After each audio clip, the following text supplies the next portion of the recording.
Walz made himself fair game, since his only attack was that the other guy was weird. Because everyone is weird, the more you get to know them. It's why marriage is a commitment. Over time, both spouses realize we're all bat crazy. But there's weird and there's dangerously insane. And that's thinking children can decide to have themselves castrated. And that's Tim Walz. Poor Kamala Harris has created her own scented candle. And just like her, it gets lit every night. She's a drunk.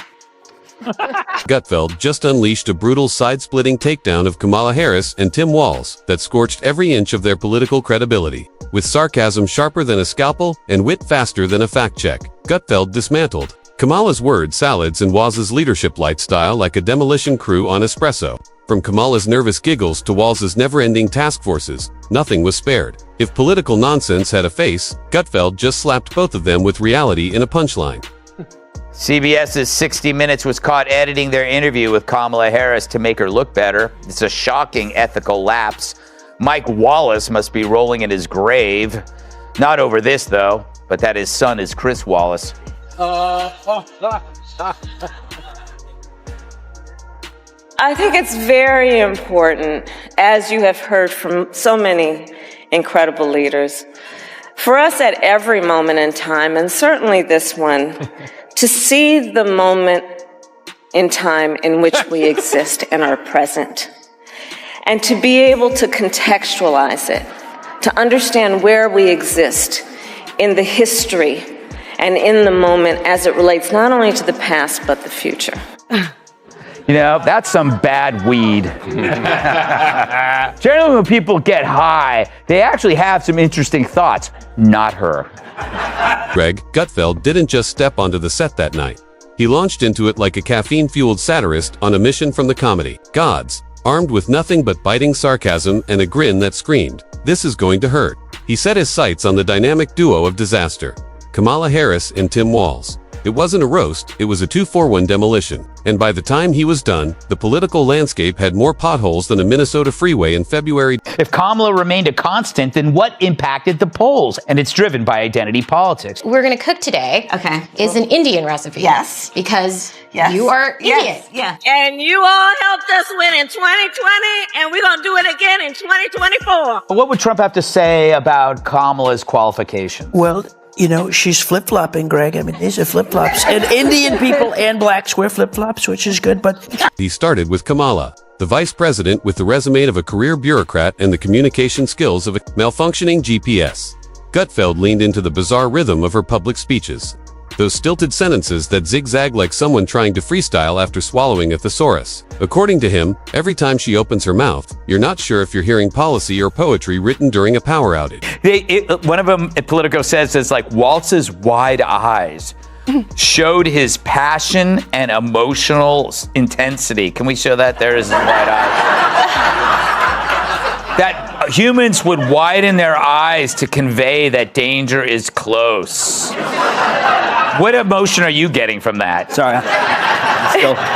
He didn't stop there. Gutfeld zeroed in on her nervous laugh, calling it the official soundtrack of confusion. According to him, it kicks in exactly when the sentence runs out of sense, but the camera is still rolling. 1 second she's mid-policy, the next she's chuckling like someone just told her the Wi-Fi password. He called it a laugh that doesn't soothe, it signals a system reboot. And then came the punchline. Kamala doesn't speak in answers. She speaks in riddles, written by a committee of interns locked in a panic room. With Walz, it's hard to even bring him up. He has a resting snitch face. You know? I mean, he forfeited his man card during COVID and the riots. And you're right. And also, at that diner, of course, he left early. So don't you find it weird that for a terrifying threat to democracy that Trump is, not a single interviewer in his history has approached him with trepidation? Asked for clarity, but what you'd get is a TED Talk by someone who clearly missed the rehearsal. He pointed out her infamous track record of dodging tough questions watching her in interviews. Gutfeld said, is like watching someone play dodgeball with reality. The moment facts come flying, she's ducking behind phrases like, let's be clear, only to never be clear again. He likened it to tuning in to a cooking show and watching the host explain. How to make lasagna using only cloud metaphors and nervous laughter. Insight. Nope, just an interpretive dance of confusion. Then he pivoted to the border crisis. A favorite Kamala project that she seems to treat like a gym membership. It's technically on her list, but you never really see her there. Gutfeld roasted her for treating the border like a magical fairy tale. If you ignore it long enough, maybe it'll fix itself. He said she's more likely to visit Mars than McAllen, and when she does speak on immigration, it's with the urgency of someone giving a weather update about a storm in a different country. I want to see this in slow motion. You'll see Walz extends his hand to his wife. She grabs it. They shake. He pulls her close and then goes in for that non-friction hug, all the while still shaking her hand. I wish there was a word to describe that. Oh, yeah, weird. Just when the studio audience thought it couldn't get sharper, Gutfeld turned to Tim Walz. If Kamala was the queen of confusion, Walz was her court jester of indecision. Gutfeld painted Walz as the kind of leader who walks into a crisis with a clipboard and walks out with a shrug. Minnesota, under his watch, became a case study in how to turn a once proud state into a bureaucratic carnival. He torched lockdown policies like a man who had personally suffered through every Zoom call, mask mandate, and government-issued contradiction. Gutfeld called him the captain of the SS Maybe, drifting between guidelines and restrictions like a confused DJ spinning records no one asked for. One day gyms are closed. The next day you can wrestle in them as long as you're wearing oven mitts. It was health policy written by a committee of squirrels on Red Bull. And then came the crime wave. Gutfeld accused Walz of treating the spike in crime like a rumor he hoped would go away. Minnesota's major cities turned into hotbeds of unrest and violence. And Walz's solution was to hold more meetings, issue more press releases, and occasionally look mildly concerned. As a teacher, my number one responsibility in the classroom is the safety, security, and belongingness of every single child in that room. These are children my son's age, a 4th grader, a 10-year-old who just wants to go to the bathroom, and their identity is they are male or female, and they just go in that bathroom and use it, end quote.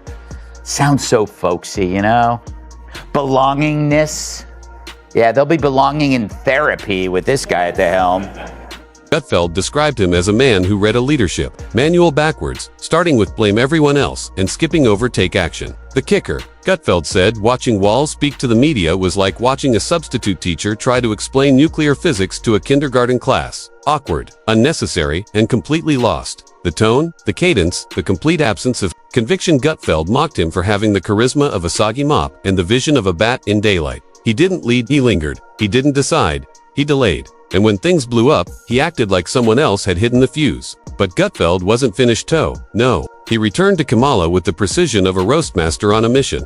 He dug into her time as California's Attorney General, claiming her reform policies were less about justice and more about collecting headlines. He suggested her memory of her past positions shifts depending on who's in the room. She's the political equivalent of a chameleon with WIFE constantly updating. It's really a question of what can be unburdened by what has been.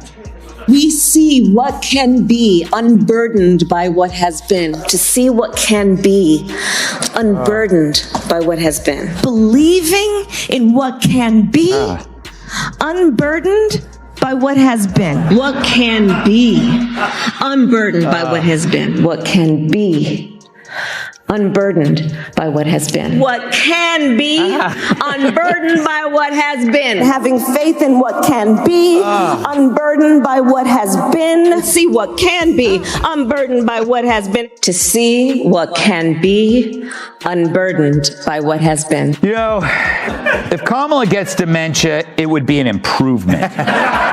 Brought up her awkward public appearances where she bursts into laughter at the most inappropriate times, like she's buffering in real life. According to Gutfeld, Kamala's nervous giggles could power a small wind farm, and they usually arrive at the exact moment she realizes she doesn't have an answer. He said, asking Kamala a yes or no question is like setting off a Rube Goldberg machine. What follows is complicated, noisy, and completely unrelated to the task at hand. Then back to Walz, because there's just so much material. Gutfeld couldn't resist roasting the Minnesota governor for his love of task forces and panels.